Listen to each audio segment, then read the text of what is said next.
Hi guys, welcome back to Aisha blog YouTube channel. ಇವತ್ತು ನಾವು fish ಮೆಣಸು ಹುಳಿ ಸಾರು ಮಾಡೋದು ಹೇಗೆ ಅಂತ ನೋಡೋಣ. ಒಂದು ಪಾತ್ರೆಗೆ ನಾನು ಮಣ್ಣಿನ ಪಾತ್ರೆ ತೊಗೊಂಡಿದ್ದೇನೆ. ಫಿಶ್ ಸಾರು ಮಾಡಲಿಕ್ಕೆ ಮಣ್ಣಿನ ಪಾತ್ರೆನೇ ತುಂಬ ಒಳ್ಳೆಯದಾಗೋದು. ಇದಕ್ಕೊಂದು 2 ಸ್ಪೂನಷ್ಟು ಆಯಿಲ್ ಹಾಕ್ಕೊಂಡು ಸಣ್ಣಗೆ ಕಟ್ ಮಾಡಿರುವಂಥ ಶುಂಠಿ ಹಾಕ್ಕೊಳ್ತಿದ್ದೇನೆ.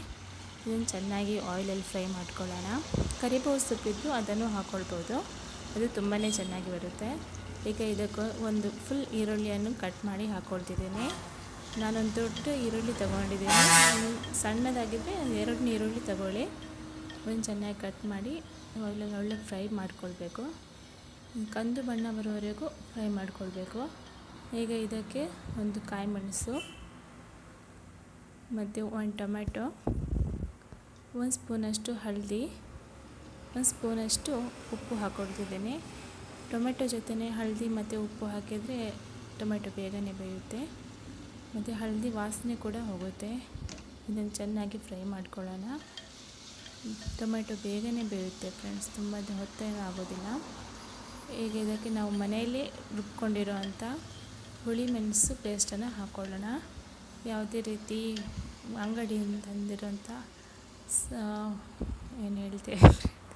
ಅಂಗಡಿಯಿಂದ ತಂದಿರೋಂಥ ಮೆಣಸಿನ ಹುಡಿ ಅದೇನೂ ಯೂಸ್ ಮಾಡಬೇಕಾಗಿಲ್ಲ. ಮನೆಯಲ್ಲೇ ಪೇಸ್ಟ್ ಮಾಡ್ಕೊಂಡಿರೋಂಥ ಮೆಣಸಿನ ಪೇಸ್ಟ್ ಇದು. ಅದಕ್ಕೆ ನಾನು ಹುಳಿ, ಬೆಳ್ಳುಳ್ಳಿ, ಮೆಣಸು, ಘಾಟಿ ಮೆಣಸು ಮತ್ತು ಹಳದಿ ಹುಡಿ ಮತ್ತು ಕಾಳು ಮೆಣಸು ಕೂಡ ಹಾಕಿದ್ದೇನೆ. ಇದಿಷ್ಟನ್ನು ಹಾಕಿ ರುಬ್ಕೊಂಡು ಇಟ್ಟಿರೋವಂಥದ್ದು ಇದು. ಇದನ್ನು ನಾವು ಮೀನು ಫ್ರೈಗೂ ಕೂಡ ಯೂಸ್ ಮಾಡ್ಬೋದು, ತುಂಬ ಚೆನ್ನಾಗಾಗುತ್ತೆ. ಯಾವುದೇ ರೀತಿ ಅಂಗಡಿಯಲ್ಲಿ ಬರೋ ಹುಡಿಯನ್ನು ಹಾಕಬೇಕಂತೇನಿಲ್ಲ. ಇದನ್ನು ಆಯಿಲಲ್ಲಿ ನಾವು ಫ್ರೈ ಮಾಡಿಕೊಳ್ಬೇಕು, ಆಗಲೇ ಇದರ ಹಸಿ ವಾಸನೆ ಎಲ್ಲ ಹೋಗಬೇಕು, ಆಗಲೇ ತುಂಬ ಟೇಸ್ಟ್ ಆಗೋದು. ಈಗ ಇದಕ್ಕೆ 1 ಗ್ಲಾಸಷ್ಟು ನಾನು ನೀರು ಹಾಕ್ಕೊಳ್ತಿದ್ದೇನೆ. ನಿಮಗೆ ಸ್ವಲ್ಪ ಗಟ್ಟಿಯಾಗಿರಬೇಕು ಅಂದರೆ ಸ್ವಲ್ಪ ನೀರು ಕಮ್ಮಿ ಹಾಕ್ಕೊಳ್ಳಿ. ನನಗೆ ಮೀಡಿಯಮ್, ತುಂಬ ತೆಳುವೂ ಅಲ್ಲ ತುಂಬ ದಪ್ಪನೂ ಅಲ್ಲ, ಆ ರೀತಿ ನಾನೊಂದು 1 ಗ್ಲಾಸಷ್ಟು ನೀರು ತೊಗೊಂಡಿದ್ದೇನೆ.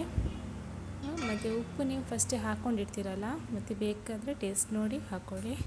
ಈಗ ಇದನ್ನು ಚೆನ್ನಾಗಿ ಕುದಿ ಬರಬೇಕು. ಇದು ಚೆನ್ನಾಗಿ ಕುದಿ ಬಂದಮೇಲೆ ಈಗ ನಾವು ಇದಕ್ಕೆ ಫಿಶ್ ಹಾಕ್ಕೊಳ್ಳೋಣ. ಈಗ ಚೆನ್ನಾಗಿ ಕುದಿ ಬರ್ತಿದೆ ಫ್ರೆಂಡ್ಸ್. ಈಗ ನಾನು ಫಿಶ್ ಹಾಕ್ಕೊಳ್ತಿದ್ದೀನಿ.